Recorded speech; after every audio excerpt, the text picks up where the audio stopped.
భార్యాభర్తల రిలేషన్ అంటే ఏదో పెళ్లి చేసుకున్నామా, ఏదైనా గొడవ అయిందా, మాట మాట పడ్డారా, విడిపోయారా, ఇప్పుడు ఇదే ట్రెండ్ అయిపోయింది.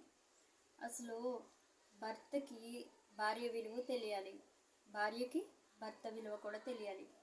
ఇలా తెలుసుకున్నా సరే, ఎంత మంచిగా ఉన్నా సరే ఏదో ఒక రకంగా గొడవ అవుతుంది, ఖచ్చితంగా అవుతుంది.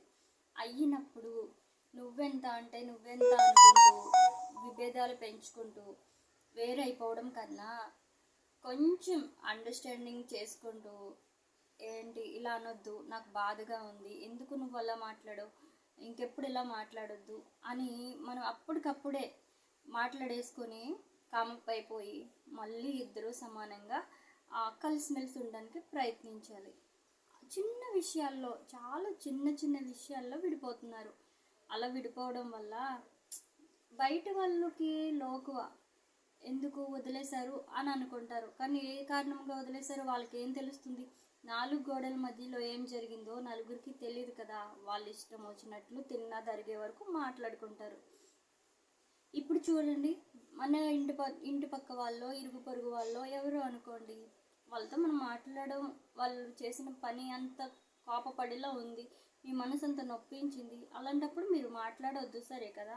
మరి ఇప్పుడు జీవితాంతం కలిసి ఉండే ఒక వ్యక్తితో మనస్పర్ధలు పెంచుకుంటూ, శత్రుత్వం పెంచుకుంటూ, అది మనుషులు దూరం అయ్యేంతగా వెళ్ళిపోతున్నారు. అది కరెక్ట్ కాదు.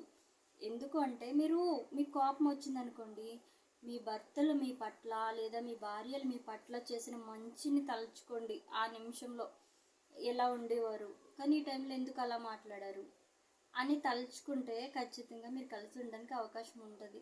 అర్థమవుతుందా? భార్య భర్తలు రేపొద్దున్న ఏదైనా సమస్య వచ్చింది అనుకోండి, ఎక్కడైనా నీరసం వచ్చింది అనుకోండి, కనీసం మన పిల్లలు కూడా మనం చూడడానికి ఇబ్బంది పడతారు. అలాంటప్పుడు ఈ రిలేషన్ చాలా ఇంపార్టెంట్. భర్తకి భార్య అవసరం ఉంటుంది, భార్యకి భర్త అవసరం తప్పకుండా ఉంటుంది. కాబట్టి ఎలాంటి ప్రాబ్లమ్స్ వచ్చినా కలిసి ఉండడానికి ట్రై చేయండి. ఆ ప్రాబ్లమ్సే దూరం అవ్వాలి, కానీ భార్యాభర్తలు ఎప్పుడు దూరం అవ్వకూడదు. ఓకేనా?